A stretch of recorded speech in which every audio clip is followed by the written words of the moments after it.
Hello friends, welcome to రుచి వంటిల్లు. ఈరోజు మనం ఎండుమిర్చి పప్పు చాలా టేస్టీగా చాలా త్వరగా ఎలా తయారు చేసుకోవాలో చూద్దాము. ఈ పప్పుని మనం చాలా సింపుల్గా ప్రిపేర్ చేసుకోవచ్చు. అన్నం చపాతీలోకి చాలా టేస్టీగా ఉంటుంది. అన్నంలోకి అయితే నెయ్యి వేసుకుని తింటే ఇంకా బాగుంటుంది. సో లేట్ చేయకుండా వీడియోలోకి వెళ్ళిపోదాం.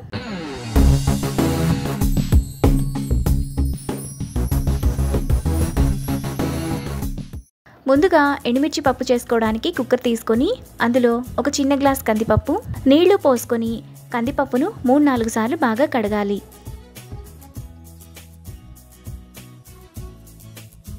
కందిపప్పు ఇలా కడిగిన తర్వాత అందులో ఒక గ్లాసు నీళ్లు, 3-4 ఎండుమిరపకాయలను ఇలా తుంచి వేసుకోవాలి. ఇప్పుడు 2 పచ్చిమిరపకాయలను కూడా తుంచి వేసుకోవాలి. తరువాత సన్నగా తరిగిన ఒక ఉల్లిపాయ, చిన్న చిన్న ముక్కలుగా కట్ చేసుకున్న 2 టమాటా వేసుకొని కుక్కర్ మూత విజిల్ పెట్టుకొని స్టవ్ మీద పెట్టి 3 విజిల్స్ వచ్చేంత వరకు మీడియం ఫ్లేమ్లో ఉడకనివ్వాలి. కుక్కర్ విజిల్స్ వచ్చి ప్రెషర్ పోయిన తర్వాత అందులో టేస్ట్కి తగినంత ఉప్పు, 1/2 టీ స్పూన్ పసుపు వేసుకొని ఎండుమిరపకాయలను ఈ విధంగా మెత్తగా మెదుపుతూ పప్పును కలుపుకోవాలి. పప్పును ఈ విధంగా మెదుపుకున్న తర్వాత పక్కన పెట్టుకోవాలి. ఇప్పుడు స్టవ్ మీద ప్యాన్ పెట్టుకొని అందులో 1 టేబుల్ స్పూన్ ఆయిల్ వేసుకోవాలి.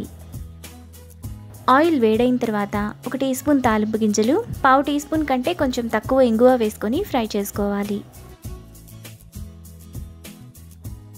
తాలింపు గింజలు వేగిన తర్వాత ఒక ఎండుమిరపకాయ, కచ్చా పచ్చాగా దంచిన 4 వెల్లుల్లి రెప్పలు, 1 రెమ్మ కరివేపాకు వేసుకొని ఫ్రై చేసుకోవాలి.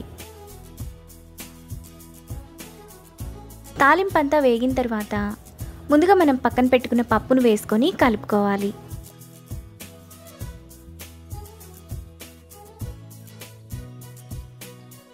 ఇలా కలుపుకున్న తర్వాత లాస్ట్లో కొద్దిగా కొత్తిమీర, 1 నిమ్మకాయ రసాన్ని పిండుకోవాలి. మీకు నిమ్మరసం వేసుకోవడం నచ్చకపోతే చింతపండు రసాన్ని వేసుకోవచ్చు. నిమ్మరసం వేసుకున్నాక ఒకసారి కలుపుకోవాలి. మనకు చాలా టేస్టీగా ఎండుమిర్చి పప్పు రెడీ అయిపోయింది. ఇప్పుడు ఈ పప్పును బౌల్లోకి తీసుకొని రైస్ చపాతీతో సర్వ్ చేసుకుంటే ఎంతో టేస్టీగా ఉండే ఎండుమిర్చి పప్పు రెడీ. ఈ రెసిపీని మీరు కూడా ట్రై చేసి మీకు టేస్ట్ ఎలా కుదిరిందో నాకు కామెంట్స్లో షేర్ చేయండి. ఈ వీడియో కనుక మీకు నచ్చినట్లయితే లైక్ చేసి, షేర్ చేసి, సబ్స్క్రైబ్ చేయండి.